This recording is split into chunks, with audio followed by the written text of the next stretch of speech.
Jadi sebenarnya saya juga masih belajar. Jadi mungkin kita sama-sama belajar semuanya dalam hal ini ya ibu-ibu ya. Karena saya juga punya anak sekarang remaja, dua orang laki-laki cowok. Jadi memang tantangan besar bagi ibu-ibu semua, bagi kita semua sebagai ibu dalam hal bagaimana sih sebenarnya memberikan edukasi seksual pada anak. Karena takut salah gitu ya, takut artinya malah yang sebenarnya kita pengen berikan yang baik, ternyata takutnya nanti malah tidak diterima dengan baik oleh anak-anak dan akhirnya menjadi suatu penyesalan. Itu mungkin masih masih ini ya, masih masih ada rasa-rasa seperti itu. Jadi sebenarnya latar belakangnya adalah kenapa isu ini, kenapa masalah ini menjadi semakin ke depannya semakin menjadi suatu isu yang cukup besar adalah mungkin karena semakin mudahnya anak-anak kita ini mengakses dunia internet gitu ya, dunia internet sekarang dan dengan sebentar saja itu bisa mengakses apapun yang mereka ingin tahu gitu. Kemudian eh, masukan atau dari teman-teman, dari lingkungan sekitar gitu ya. Sekarang kan anak-anak juga ya dengan tadi internet tadi anak dengan teman-teman yang sebenarnya mereka tidak kenal, tidak pernah bersua, bertatap muka, tapi dengan media sosial ini kan apa namanya?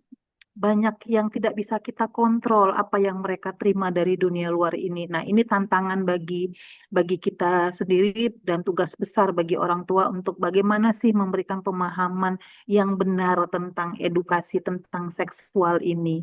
Apakah memang harus kita berikan atau hanya kita serahkan kepada guru-guru di sekolah gitu ya, di tempat atau guru ngajinya mungkin kalau anak kita yang masih kecil mungkin ada sekolah ngaji, madrasah atau apa gitu ya. Apakah ini tugas mereka untuk memberikan edukasi seksual ini seperti itu? Karena apakah saya mampu? Apakah saya nanti mengarahkan dengan benar? Nah, itu adalah mungkin menjadi pertanyaan dan menjadi momok bagi ibu-ibu sekarang gitu ya.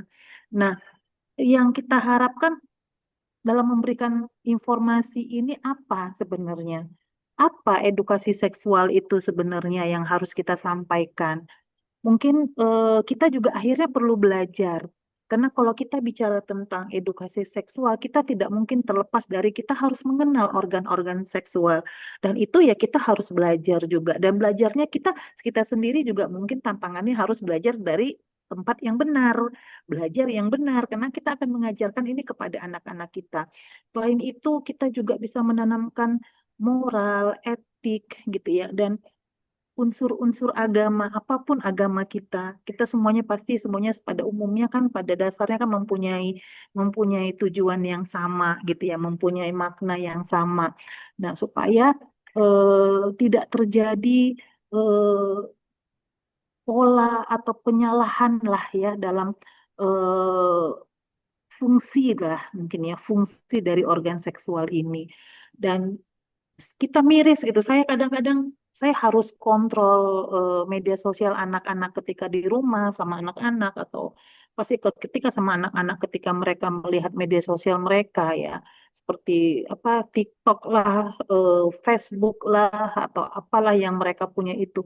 Kadang-kadang kan ada atau nonton YouTube apa ada bahasa-bahasa, kemudian ada apa namanya yang sekarang aduh apa itu yang gemulai-gemulai gitu ya ibu-ibu ya yang apa istilahnya zaman sekarang tuh boti-boti ya aduh, aduh saya rasanya langsung aduh jangan dilihat anak jangan dilihat nah karena anak saya cowok bu dua-dua jadi kadang-kadang gitu terus di TV itu kayak sudah lumrah sinetron saja atau film-film pendek sekarang kan banyak yang apa kayak Netflix lah, View apa segala macam tuh yang TV-TV kabel yang TV-TV yang acara sinetron-sinetron film-film berseri-seri itu kan pasti kayaknya ya hampir di semua film itu ada apa namanya ada karakter yang menyimpang gitu itu menjadi momok terbesar bagi bagi kita ibu-ibu kali ya karena itu tontonan sebenarnya tontonan remaja tetapi kok ada karakter-karakter yang menyalah gitu. Nah, itu yang membuat ketakutan.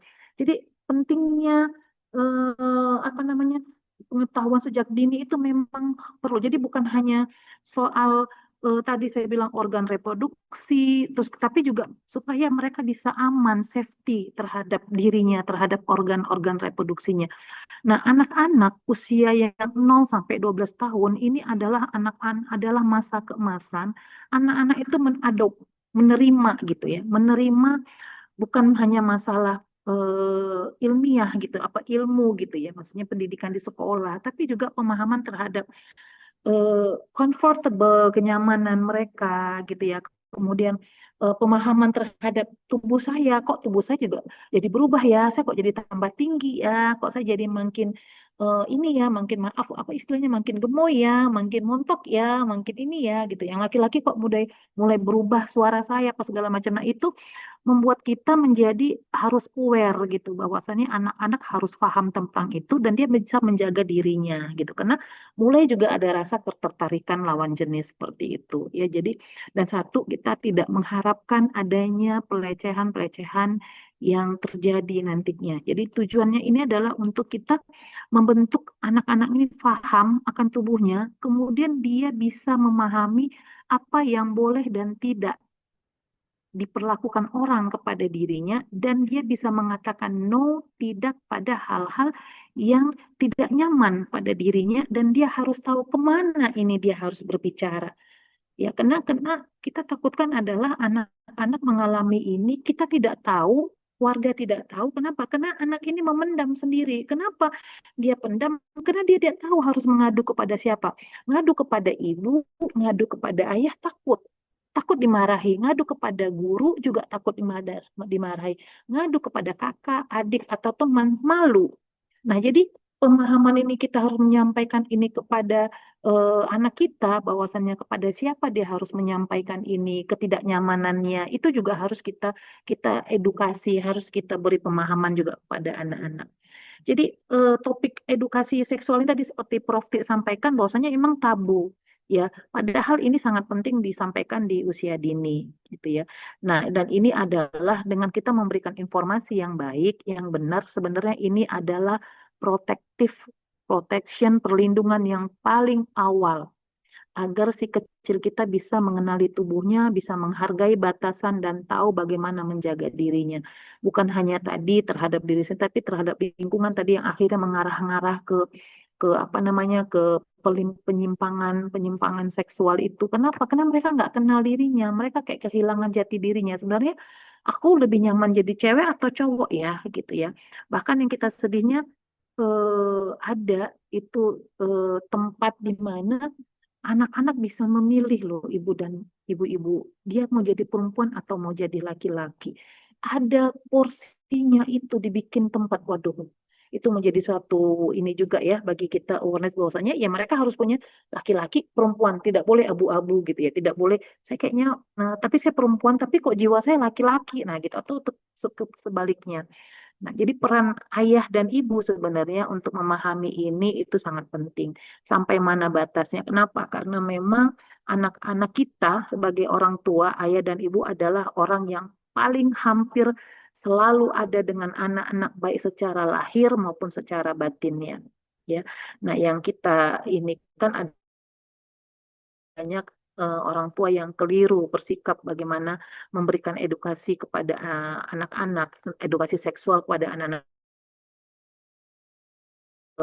kita sendiri masih menganggap bahwasanya anak-anak itu adalah versi mininya orang dewasa gitu. Jadi kadang-kadang kita berpikir, dah anak-anak ini nanti bisa ngerti kok dengan sendirinya. Atau saya kasih tahu beginilah, nanti kan dia bisa pilah-pilah sendiri mana yang benar, mana konsep itu yang menjadi tantangan bagi kita, apakah memang benar atau tidak. Ya, jadi pertama tadi adalah kita harus paham bahwasanya edukasi seksual yang kita berikan kepada anak kita ini adalah tanda cinta kita kepada anak kita. Tadi seperti Prof. Sampaikan bahwasanya anak ini adalah amanah, anak ini adalah harta kita, anak ini adalah tanggung jawab kita. Ya, jadi ini adalah cintanya kita. Jadi edukasi seksual ini mulailah kita tanamkan bahwasannya ini adalah tanda cinta kita kepada anak kita bahwasannya mereka harus punya pengetahuan yang baik gitu ya dan apa yang kita berikan kepada anak kita ini seyogianya akan menimbulkan rasa kepercayaan diri dia gitu ya. Bahwasanya dia juga percaya dia bisa melindungi dirinya terhadap hal-hal negatif yang ada di luar. Ya, jadi yang harus kita lakukan adalah di awal adalah dengan hal kecil dulu. Jadi jangan langsung, sini duduk, duduk, ibu mau cerita, ayah mau cerita, kamu nggak boleh begini. Ya, kita mulai dari hal-hal kecil, sampaikan dengan bahasa yang hangat gitu ya, dengan kelembukan kita yang tahu bagaimana sifat anak kita, bagaimana kita cara mendekati anak kita dengan sentuhan, dengan ini mungkin ajak dia makan, kita masak masakan yang kesukaannya, kita ajak dia duduk, kita ajak bercerita, mungkin seperti ini. Jadi kita menempatkan juga pada tingkat pemahaman ya kita yang mungkin anak kita dengan umur segini bisa memahami sampai pada tahapan ini gitu ya. Nah, ini tadi saya bilang 0 sampai 12 tahun. Nah, ini biasanya pada anak-anak usia sekolah dasar ya, Ibu-ibu ya. Nah, jadi eh, kita pada anak-anak usia sekolah dasar karena sekarang dengan gaya hidup, dengan pola hidup, dengan pola makan dan segala macam, kayaknya anak-anak zaman sekarang lebih cepat mature-nya daripada zaman kita dulu. Mungkin kayak kita dulu haid aja ya Ibu. Kalau saya dulu haid itu SMP kelas 1 deh kayaknya ya. Tapi sekarang anak SD kelas 4, ya kelas 5 itu udah pada haid gitu. Jadi memang akhirnya kan berubah gitu ya. Terus orang tua kita cara kita mengajarkan waktu kita haid bagaimana dengan cara kita mendidik anak kita sekarang jadi kayak tantangan tadi kan sedikit-sedikit anak mama nih nggak benar begini begini kata kawan-kawan saya dia lebih suka dengar kata kawannya dibandingkan kata kita kadang gitu ya. Nah, satu lagi adalah yang penting eh, kita itu memberikan contoh role play. Artinya dengan tutur bahasa, dengan body body language, dengan gestur tubuh, dengan itu kan menjadi contoh bagaimana kita di rumah dengan suami, dengan ayahnya, itu kan juga salah satu menjadi contoh bagi dia gitu ya. Bagaimana ininya gitu. Kemudian kita dalam menerima pertanyaan dia itu kadang-kadang kan mama zaman sekarang itu ya, maksudnya ya mudah-mudahan bukan kita semuanya, maksudnya mama-mama zaman sekarang tuh agak nggak suka kalau ditanya kau sih hanya aja kerjaanmu. Kan gitu ya. Saya tuh pernah gini, saya ikut di mobil sama sepupu saya gitu ya. Saya ikut diantar gitu. Terus anaknya kan masih balita. Suka, mama itu apain? Terus mamanya tuh marah. Kau ribut kali, suka kali bertanya. Pening kepala mama. Nah kan kayak gitu sering masih. Saya juga mungkin kayak gitu ya kan.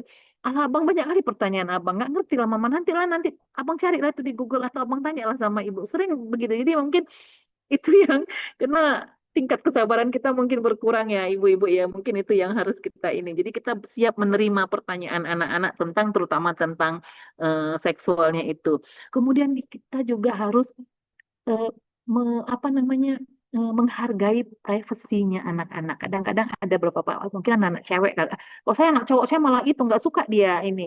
Tapi harus ada triknya bagaimana. Saya punya dua anak dengan dua karakter yang berbeda. Yang satu terbuka, yang satu agak tertutup. Dia agak shy nih, agak pemalu gitu. Tapi yang satu itu orangnya agak terbuka. Jadi dia bilang, Mama, abang boleh nggak sekarang pacaran? Kayak gitu-gitu. Jadi memang karakter anak-anak kadang berbeda ya, Bu. Kita yang punya trik itu bagaimana, tapi di samping itu kita pengen tahu, tapi kita harus juga menjaga privasinya gitu. Jadi ada mungkin hal-hal yang nanti deh waktu bertanya jangan pada waktu acara makan rame-rame ada ayahnya. Kadang kan kalau anak laki-laki mungkin takut sama ayahnya gitu atau anak perempuan jadinya ini gitu. Jadi kita juga harus tahu batasan dan maksudnya privacy itu. Nah, kalau menurut ini ya dari yang pengalaman pengalaman kita gitu ya dari kadang-kadang mungkin kalau mungkin lebihnya saya atau Prof. Tri kena kita di dunia kedokteran, dunia medis, kadang kan kita nerima pasien. Kadang pasien itu kan bukan hanya ngeluh sakit badannya gitu ya ibu-ibu ya. Kadang-kadang tensinya nggak turun-turun nih. Ternyata apa anaknya bandel. Jadi kadang-kadang kita nerima curhatan yang mungkin anaknya udah remaja purba. Jadi hal-hal kayak gitu yang mungkin menjadi ini kita ya menjadi salah satu informasi yang mungkin pengalaman yang lebih mungkin dibandingkan orang-orang yang bukan dokter atau apa bukan karena kita lebih pintar atau lebih mungkin pengalaman di situ karena orang mungkin lebih banyak mengeluhnya ke kita karena berobatnya dengan keadaan seperti itu. Nah, yang kita harapkan itu yang mungkin jadi panduan kita adalah kita sebagai orang tua itu ya kita harus memahami rasa ingin tahunya ya jadi eh, kan anak-anak sekarang kritis ya masih TK tuh bilang kenapa perempuan pakai rok gitu ya. Kenapa laki-laki nggak boleh pakai rok? Kenapa perempuan? Kenapa mama pakai lipstik, papa nggak pakai lipstik? Kenapa mama kalau mau pergi berdandan, papa enggak? Kan ada rasa ingin tahunya. Kenapa mama maaf ada nenennya? Kenapa papa enggak? Kadang-kadang kan mungkin pertanyaan. Jadi rasa ingin tahu anak yang sangat curious sekarang itu mungkin karena susunya apanya sekarang kali ya. Jadi dan dengan informasi yang anak-anak sekarang udah megang gadget juga mungkin salah satu dampak positifnya ada rasa curious mereka. Kemudian kita memberikan informasi, misalnya nanti penjelasan kepada anak itu harus kita sesuaikan dengan tahap penerimaan anak. Walaupun sama-sama umurnya misalnya 7 tahun, tapi belum tentu pemahaman mereka bisa sama terhadap suatu materi, terhadap sesuatu hal seperti itu. Dan satu tidak boleh berbohong. Kadang-kadang kita kan, bohong demi kebaikan gitu ya Ibu ya. Ya, itu sebenarnya tidak dibenarkan gitu ya. Jadi ya harus jujur. Makanya sekarang itu ibu-ibu harus harus bisa pintar gitu. Maksudnya ibu-ibu tuh harus bisa punya dasar ilmu yang cukup untuk dia memberikan itu. Kenapa? Karena satu dia harus memberikan informasi yang benar dan tidak boleh bohong dan tidak boleh, maksudnya bohong itu tidak boleh mengada-ngada juga gitu ya. Kemudian kita tidak boleh mengelak, mengalihkan dari menjawab karena nanti anak-anak ini akan menjadi gelisah dan dia mungkin akan mencari jawabannya sendiri. Nah, ini yang kita takutkan. Ketika dia mencari jawabannya sendiri, yang kita takutkan adalah bisa apa enggak, salah enggak yang dia dapat nanti, gitu ya. Nah, sekarang ini juga dengan media sosial, anak-anak bisa berekspresi dengan ini. Kita harus juga menanamkan ada rasa malu, ada rasa nah nggak pantas ya kalau kamu joget-joget dengan pakaian mini, dengan goyangan yang eksotik, dengan erotis. Nah seperti seperti itu. Ya menutup aurat bukan bukan kita wajibkan anak kita langsung berhijab, langsung apa, tapi setidaknya tidak menampakkan aurat-aurat yang terbuka sehingga akan apa membuat pandangan lawan jenis itu menjadi tidak baik terhadap terhadap diri anak kita. Jadi itu juga. Kemudian, nah ini memisahkan tempat tidur. Intinya bukan hanya eh, apa ya, kita tidur sama anak itu harus ada batas. Sampai kapan sih kita harus tidur bersama anak? Dan kapan anak kita tidurnya bersama? Misalnya ya anaknya laki-laki dan perempuan. Kamar kita kayaknya cuma dua, jadi ibu dan ayah sama anak-anak digabung jadi satu kamar. Mungkin harus cari bagaimana cara agar anak-anak ini bisa pisah pisah kamar. Kemudian, nah menjelaskan identitas serta kenalkan anak kita dengan mahramnya. Nah ini ya, ini juga menjadi ini bahwasanya kita kasih tahu tidak ada gender yang mau ke laki-lakian atau ke perempuanan. Laki-laki perempuan, tidak ada ke laki-lakian atau ke perempuan-perempuanan, tidak ada. Itu jadi harus jelas laki-laki, laki-laki, perempuan, perempuan. Nah itu jadi identitas anak itu harus tetap kita ya lakukan. Kemudian ajarkan adab masuk ruangan dengan meminta izin, terutama ke kamar ayah dan ibu. Kita sering lost di sini ayah, ibu-ibu. Dan anak kita masuk ke kamar kita tanpa sadar dan kita mungkin ibu-ibu muda terutama atau apa gitu ini kan kadang mungkin lagi maaf lagi dengan terbuka auratnya gitu ya, kemudian mungkin lagi sedang bermesraan dengan pasangan atau apa, jadi memang biasakan anak kita kalau mau masuk ke kamar kita itu dia meminta izin atau mengetok pintu dulu gitu ya. Nah etika berhias, nah sekarang juga eh, skincare iklan apa apalagi dengan kasusnya Nikita Mirzani apa anak-anak itu cari tahu apa sih itu skincare, kenapa harus pakai pakai dan sekarang kan marah kita pakai apa tuh kenapa harus pakai itu? Kenapa harus tampil cantik gitu? Jadi kita saja bahwasanya ini ada nanti tentang ketertarikan, tentang identitas tadi ya. Laki-laki nggak boleh ya nak pakai blush on. Tapi kalau misalnya sekedar sunblock, sekedar body lotion itu boleh. Tapi kenapa kita ajarkan? Maksudnya itu perempuan gitu ya. Nah laki-laki dia pakai apa dia? Pakai corona bibir, lipstick, aduh segala macam seperti itu. Nah jadi sekarang ini kita mengajarkan anak-anak kita harus tahu juga tahap-tahapan tadi kan ada yang remaja, pubertas. Nah, kita harus tahu juga bagaimana kondisi. Jadi secara fisik, secara psikologis dan secara anatomik.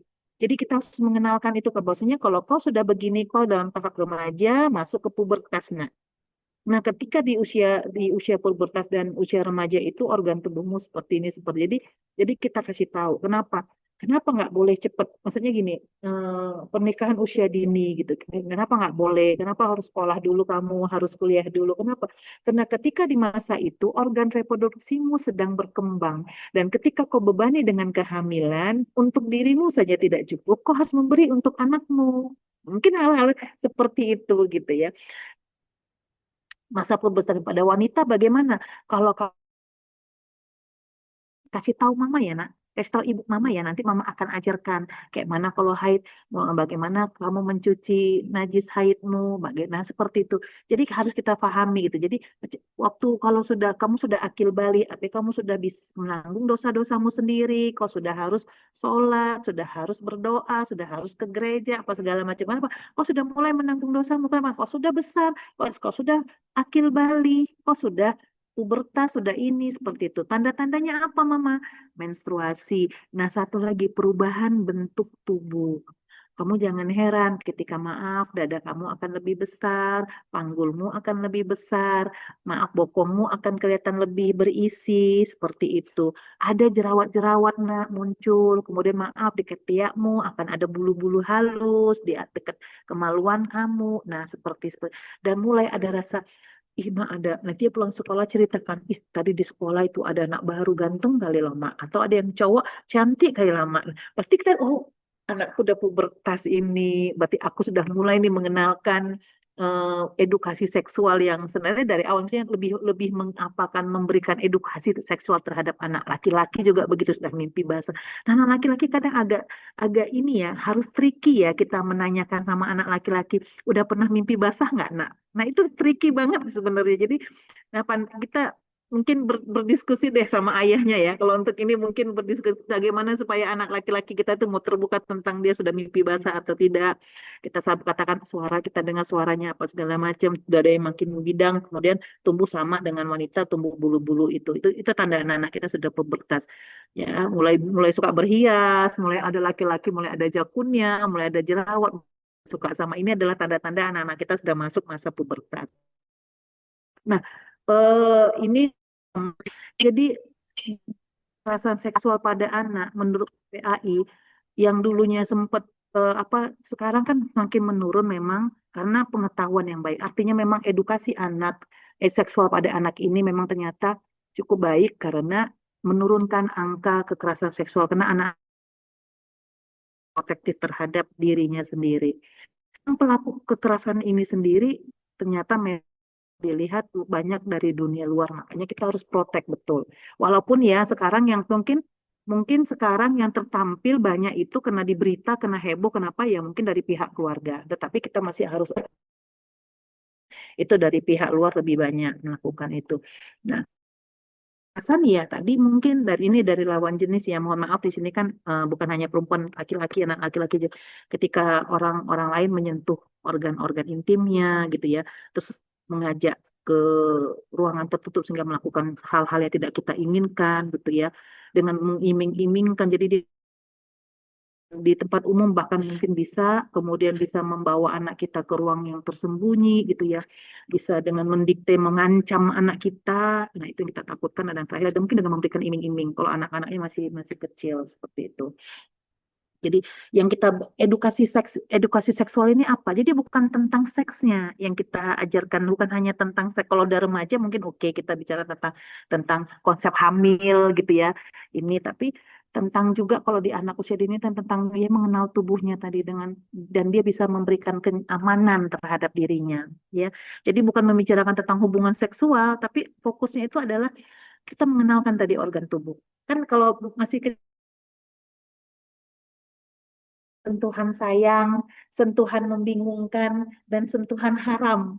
Kan saya kan anak-anak kita tuh ya dokter TK anak saya, Mama tadi abang diajarin ini sini kalau dipegang di sini ini adalah sentuhan sayang. Tapi kalau dipegang dadanya ini sentuhan membingungkan katanya. Baru kalau maaf di bawah dia pegang segitiga dia bilang ini adalah sentuhan haram kata guru abang kayak gitu. Jadi kalau disentuh di kepalanya berarti sayang, tapi kalau sentuh dadanya ini kita bingung gitu. Jadi tapi kalau bisa menghindar. Jadi dia membatasi, bisa memahami batasan fisik tadi, membangun keberanian untuk anak mengatakan tidak. Jadi dia harus bisa tidak, teriak atau apa, melarikan diri kalau sudah ada rasa tidak aman dan tidak nyaman yang dia dapatkan. Kemudian tadi itu mengajarkan kepada siapa dia harus bicara, kepada ibu, kepada ayah, nenek, kakek, abang, atau anggota keluarganya, atau gurunya. Ya, atau mungkin juga teman atau guru ngajinya dan sebagainya. Yang supaya dia bisa mendapatkan kenyamanan ketika dia bisa mengadukan hal itu. Karena aku nggak mau ngomong deh sama mama, sama papa, kenapa? Nanti malah dimarahin akunya gitu ya. Kok akunya mau diginiin, kok akunya mau dikasih, mungkin aku diajak makan permen atau apa, karena tadi diiming-imingi jajan gitu ya. Ya, paling banyak kayaknya itu ya, yang terakhir kasus di mana itu kan anak-anak itu yang akhirnya, aduh, nauzubillah min dzalik, meninggal di ini karena diiming-imingi sama dibelikan jajan, beli bakso atau beli apa, dibawa anak itu ternyata meninggal dunia, dijadikan korban. Jadi itu yang sangat kita takutkan. Nah ini, jadi yang hal-hal seperti ini yang harus sampaikan dia, yang boleh dan mana yang tidak boleh dilihat, disentuh, diraba oleh sembarang orang. Misalnya, boleh nggak daerah bibirnya, boleh nggak daerah dadanya, kemaluannya. Jadi hal-hal ini. Terus bagian mana tubuhnya disentuh oleh misalnya ayah ibu, kemudian mungkin belum bisa istinja kali gitu ya. Atau ketika apa yang megang misalnya atau ada kondisi tertentu gitu ya, ada orang lain yang mau memegang pribadi anggota apa bagian tubuh pribadi tadi ya, atau menyuruh untuk melepaskan di depan baju di depannya, atau menunjukkan organ-organ pribadi itu di depan orang-orang tertentu gitu ya, atau misalnya anak-anak yang sudah masih tadi yang usia-usia gawat itu, yang usia 12 10 sampai 13 tahun, foto-foto lucu-lucu, foto cantik-cantik, nanti kita edit ada Gemini AI katanya gitu, apa-apa gitu disuruh foto. Aduh, sekarang itu Gemini AI itu semua bisa, suara kita bisa diapakan sebagai.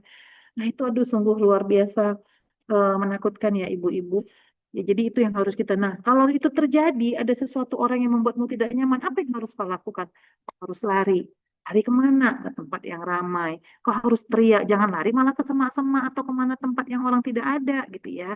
Kemudian bilang ke orang tua atau ke guru kemana, kepada orang dewasa bahwasanya ada yang tidak menyenangkan, kau mendapatkan perlakuan yang tidak menyenangkan seperti itu. Jadi eh, sehingga menimbulkan rasa percaya diri, rasa mandiri kepada anak-anak kita, dan anak-anak ini mampu menjaga dirinya. Karena kita terus terang tidak bisa full 24 hours gitu berada sama anak. Anak kita punya kegiatan yang sungguh luar biasa. Pulang sekolah, dia les, pulang les mungkin dia mengaji, pulang atau mungkin dia dia olahraga ekstrakurikuler. Jadi kita mungkin anak-anak ini kan mungkin lebih banyak waktunya di luar, sementara kita juga bekerja, ibu yang bekerja misalnya, ataupun kalau di rumah ya mungkin tadi anak-anak dengan aktivitas-aktivitas sebenarnya yang kita harapkan adalah memberikan ilmu tambahan, tapi kita tidak tahu dia bergaul sama siapa.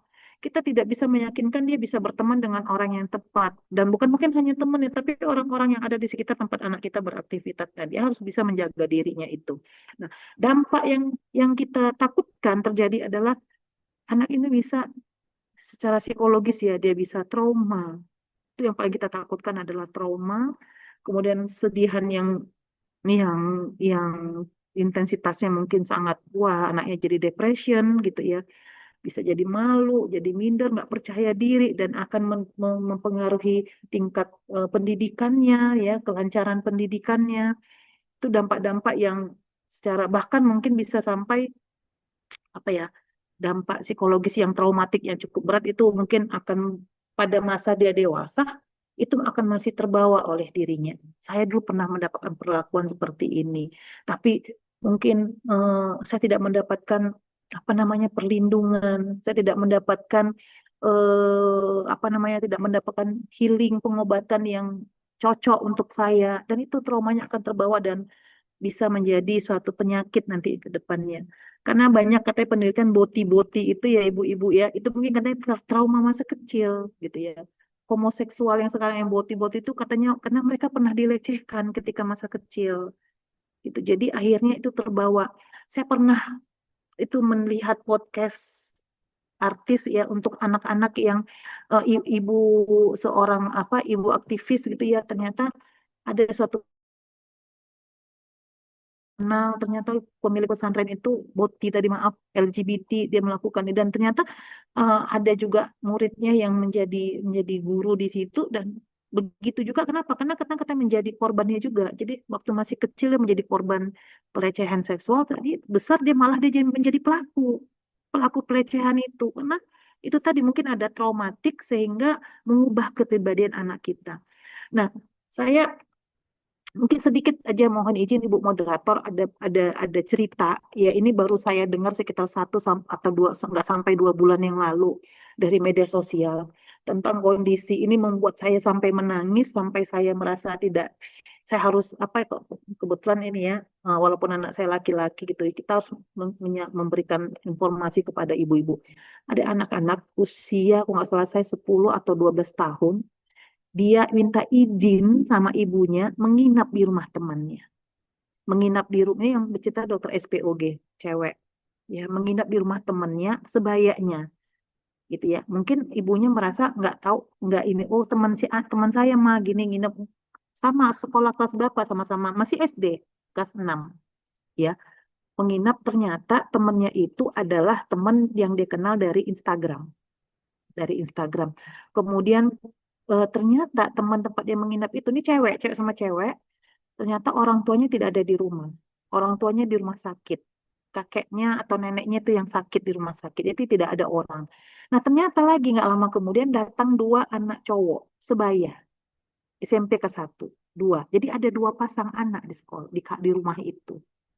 Nah, keesokan harinya ketika menjemput anak ini ternyata si tantenya jemput baru tahu kalau di rumah itu tidak ada orang dewasa.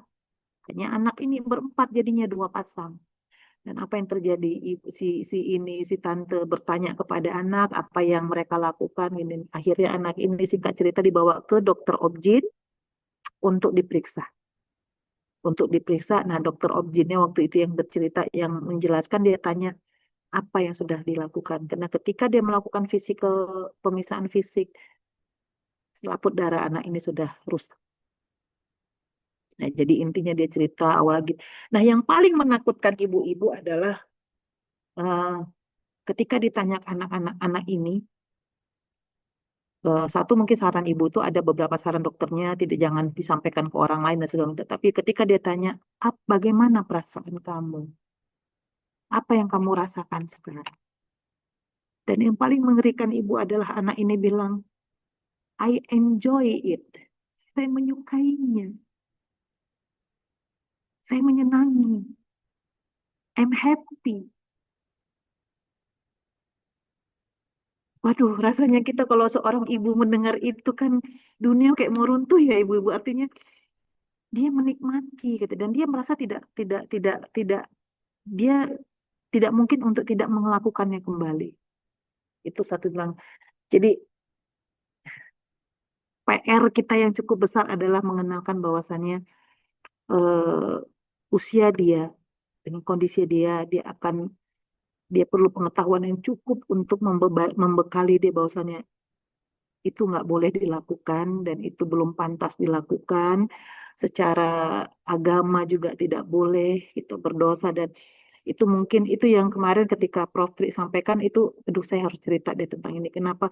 Mungkin ke sama ya itu rasa rasa takut kita yang kalau anak kita bilang dia sudah dilecehkan tapi dia bilang I enjoy it, Mom gitu. Aduh ya Allah ya Tuhan ya Robbi dari itu yang makanya kita harus memang dari awal PR kita adalah memberikan edukasi seksual sedini mungkin pada anak-anak dengan tadi mudahnya mereka lihat laki-laki yang kayak perempuan, perempuan yang kayak laki-laki di negara dan dengan mudahnya diakses ada negara yang menghalalkan, yang melegalkan pernikahan secara jenis itu mohon maaf itu ibu artis-artis di TikTok itu yang siapa itu orang Indonesia yang di Jerman itu yang dia menikah lelaki sama laki-laki dan setiap hari mereka live setiap hari ibu-ibu harus dan itu kan eh,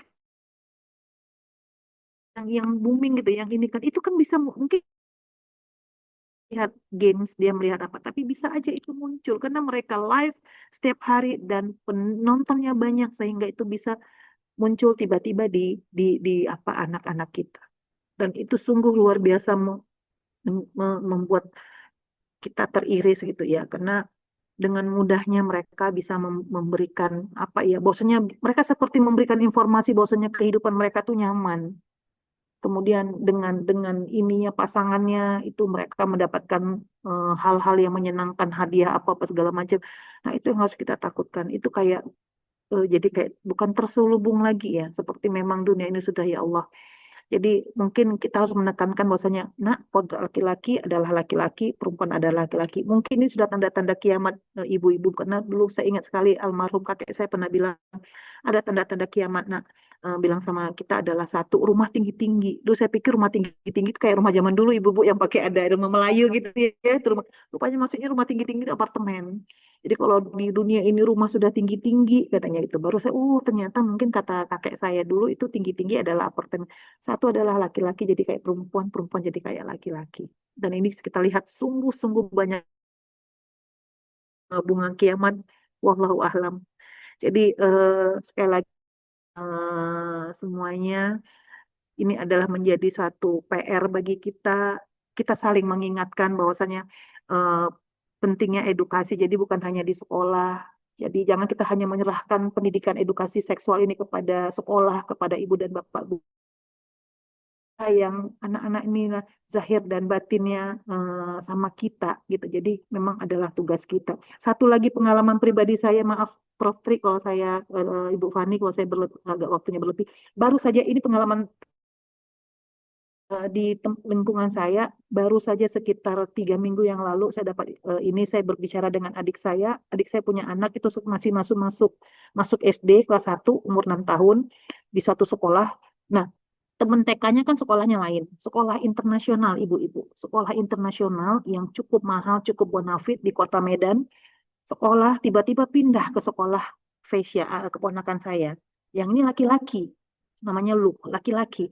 Jadi pindah ke sekolah keponakan saya, tapi kan baru baru baru berjalan sekolah 1 bulan lebih dan sekolah yang lama dengan yang ini sekolah yang cukup mahal. Saya bilang nggak mungkin ibu-ibu memindahkan anaknya tanpa sebab karena sekolahnya pendidikannya cukup waktu uang masuknya itu cukup mahal. Terus adik saya baru cerita ada kasus Kak. Kasus apa? Anaknya ini dapat pelecehan dari cleaning service. Sama kayak kasus Jakarta International School. Jadi anaknya mau pipis sebelumnya biasanya ada ada petugas tapi waktu itu anak ini tidak menemukan petugas yang biasanya menemani dia untuk kalau ke toilet karena dia belum pandai pakai celana sendiri masih masih umur 5 6 tahun belum. Nah, ketika di toilet yang dia tampak adalah seorang cleaning service dan itu. Jadi ada anak ini syukurnya suaranya kuat. Jadi dia dia berontak, dia keluar tapi kena celananya sudah kotor, kena jatuh, kena kencing anak ini jadi diganti kena ibunya tahu kena diganti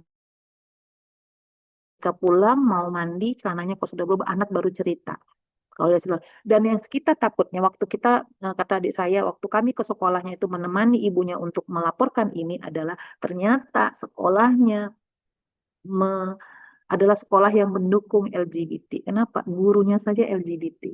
Pakai rambut pink-pink, guru Vietnam dengan gitu seperti itu. Jadi kita juga bukan hanya milih sekolah yang kita anggap mahal, international school adalah sekolah yang aman. Jadi kita memang